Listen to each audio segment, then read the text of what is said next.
मेरे प्यारे गुरुमुख बंधुओं, भक्ति का मार्ग आम संसारियों के मार्ग से सर्वथा विपरीत है।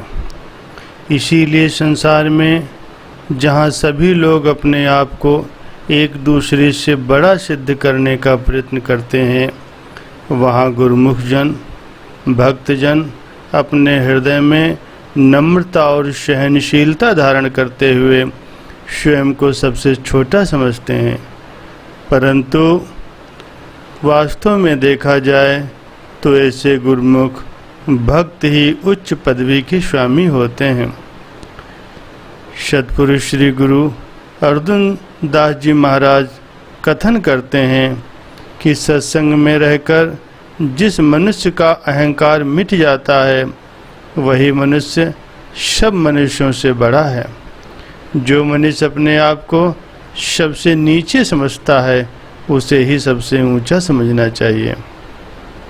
एक अन्य स्थान पर कथन करते हैं कि आपस कहो जो भला कहावे, तिसहि भलाई निकट न आवे। शरब की रेन जाका मन होई, कहो नानक ताकि निर्मल सोई। जो मनुष्य अपने आप को भला कहता है तो भलाई उसके पास भी नहीं फटकती। जिस मनुष्य का मन सबके चरणों की धूल हो जाता है, महापुरुष श्री गुरु अर्जुन दास जी महाराज फरमाते हैं कि उस मनुष्य की शोभा में अत्यंत वृद्धि हो जाती है। अभिप्राय यह है कि नम्रता और सहनशीलता आदि भक्ति पथ पर चलने वाले गुरुमुख के विशेष गुण होते हैं, जिसके कारण उनकी लोक और परलोक में शोभा होती है। आम संसारी मनुष्य की चाल इसके सर्वथा विपरीत है। उसके अंदर अहंकार और क्रोध आदि अवगुण भरे रहते हैं। परिणाम स्वरूप वह अपने आप को सबसे ऊंचा समझता है और दूसरों से सदैव ईर्ष्या करता है। अपने को बड़ा सिद्ध करने के लिए वो लड़ने झगड़ने को तैयार हो जाता है। इसके विपरीत विचारवान सत्संगी पुरुष स्वयं को सबसे छोटा समझता है और जहाँ कहीं विवाद उठ खड़ा होता है, तुरंत वहाँ अपनी हार स्वीकार करके मौन धारण कर लेता है। क्योंकि संतों महापुरुषों की शुभ संगत के प्रताप से उसे इस बात की समझ आ जाती है कि वाद विवाद में अशांति के अतिरिक्त और कुछ नहीं है। वह तो महापुरुषों के इन वचनों पर विश्वास करता है, हरिजन तो हारा भला, जीतन दे संसार, हारा तो हरिशो मिले, जीता यम के द्वार। संसार में तो हर कोई विजय ही चाहता है, हारना कोई नहीं चाहता। लेकिन भक्तिवान गुरुमुख विवादी मनुष्य से ये कहकर कि तुम जीते मैं हारा, झगड़े की जड़ ही काट देता है। फलस्वरूप वह व्यर्थ के वाद विवाद और अशांति से बच जाता है। शांत चित्त रहने से उसकी वृत्ति भी सहज स्वभाव ही परमेश्वर के नाम में जुड़ी रहती है। विचारवानों का कहना है कि जो मुड़ गया सो जुड़ गया। इन शब्दों से कितना रहस्य भरा हुआ है। जो वाद विवाद और झगड़े से मुड़ गया, अर्थात जिसने अपनी हार स्वीकार कर ली, तो उसकी चित्तवृत्ति परमात्मा के नाम से जुड़ गई। ये कितने लाभ का सौदा है। इसके विपरीत थोड़े समय की जीत और खुशी को प्राप्त करने के लिए व्यर्थ के वाद विवाद में पड़कर अशांति और कलह कलेश खरीदना क्या उचित है। स्वाभाविक ही जब चित्त अशांत होगा तो चित्तवृत्ति भी नाम का रस नहीं ले सकेगी। परिणाम स्वरूप मनुष्य परमात्मा से और भी दूर हो जाएगा। परमात्मा से दूर होने का अर्थ है काल और माया के घेरे में आना। तो ये कितनी बड़ी हानि है।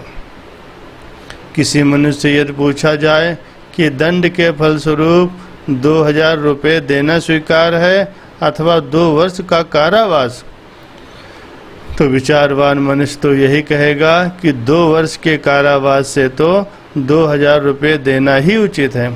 इसी प्रकार जो मनुष्य दूसरे के समक्ष अपनी हार स्वीकार कर लेता है, तो वही समझदार व्यक्ति है। परम संत श्री कबीर साहब जी के वचनों के अनुसार जो व्यक्ति हार मान लेता है वही परमात्मा से जा मिलता है, और परमात्मा से मिलने का अर्थ है 84 लाख योनियों के कठोर कारावास से सदा सर्वदा के लिए स्वतंत्रता।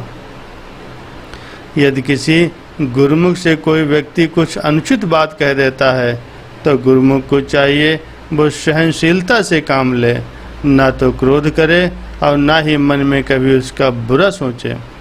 जहाँ तक हो सके बुराई करने वाले का भला ही सोचे। ऐसा करने से गुरुमुख पर प्रभु की प्रसन्नता उतरेगी और उसका जीवन भी धन्य हो जाएगा।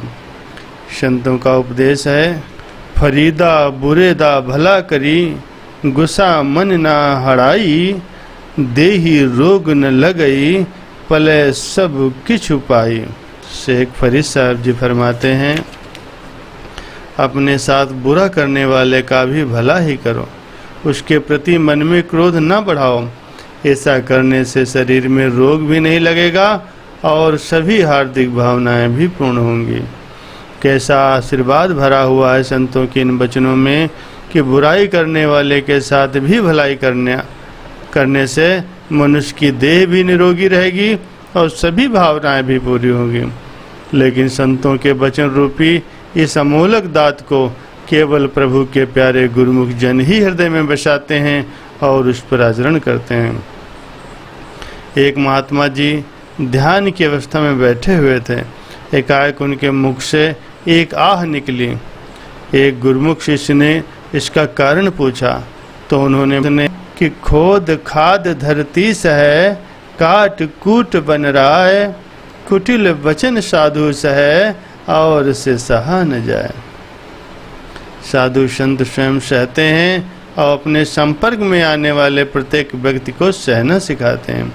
उनका कथन है कि संसार में कोई भी वस्तु बिना सहन किए नहीं बनती, इसीलिए यदि आप सहन नहीं कर सकते तो कुछ बन भी नहीं सकते। यदि लकड़ी बढ़ई के हाथ में जाकर आरी द्वारा चिरने से, रंदे द्वारा छिलने से मना कर दे तो नाव कैसे बन सकती है और लोगों को तारने का कार्य कैसे कर सकती है।